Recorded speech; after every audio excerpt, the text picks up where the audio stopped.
我们3%的返佣，大概是在9万多这样子。到了3月份的时间，他就直接把我们拉黑了。为了达成交易，他们就提出返佣的，然后就给你拉黑。他们是有一套话术的，而且肯定经过系统的培训。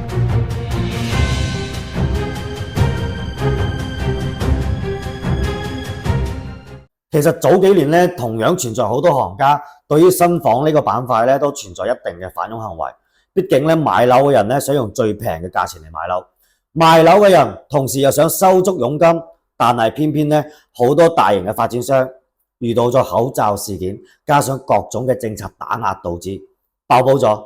咁同時出現咗好多嘅客人咧都收唔到呢個返佣啦。喺一個經濟咁蕭條嘅環境下邊咧，好多小白就將呢種情況不斷咁去上演，就算收到佣金，佢哋都各種藉口，就係唔會返俾個客，導致個市場非常之混亂。就好似我上一條影片都有講過嘅，如果有返佣嘅，應該點樣去避免呢種情況出現？全部都係希望各位朋友仔可以買樓買得着數。喺而家經濟咁差嘅環境下邊揾錢，其實係非常之艱難嘅。同時咧，都希望所有嘅網絡上邊嘅朋友啦，可以用最低嘅價錢嚟買到最合適嘅單位。咁阿 Sam 咧再重複一次，所有嘅口頭承諾返佣咧都係冇用嘅。人係非常之善變嘅，好多人想啲錢咧就退出地產行業噶啦，一定要白紙黑字寫得清清楚楚。親戚啊都要規規矩矩咁做嘢啦，冇話中介係咪？難道呢幾年口罩事件同埋經濟唔好嘅時代，仲唔可以令大家去醒目啲咩？我最後長氣多一次，你聽就聽，唔聽就算啦，好嗎？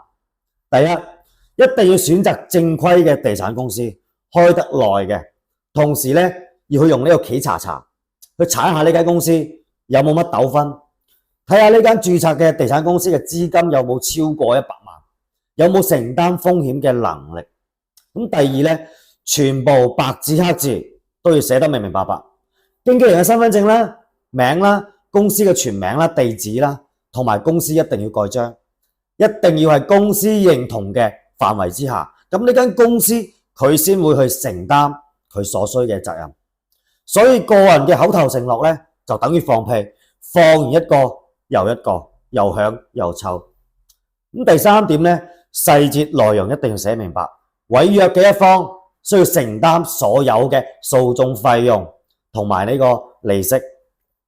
第四點，一定要去呢間中介嘅公司度坐坐，飲翻杯靚茶，睇下呢間公司係唔係實實在在咁喺度做緊生意嘅啊。咁第五咧，一定要記得自己唔好入售樓部。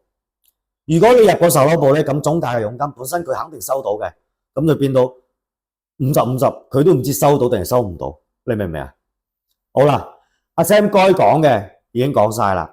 如果你又準備買樓，又想着數啲嘅，嗱，可以通過上方嘅2維碼或者主頁嘅聯繫方式咧，直接就可以揾到阿 Sam 嘅。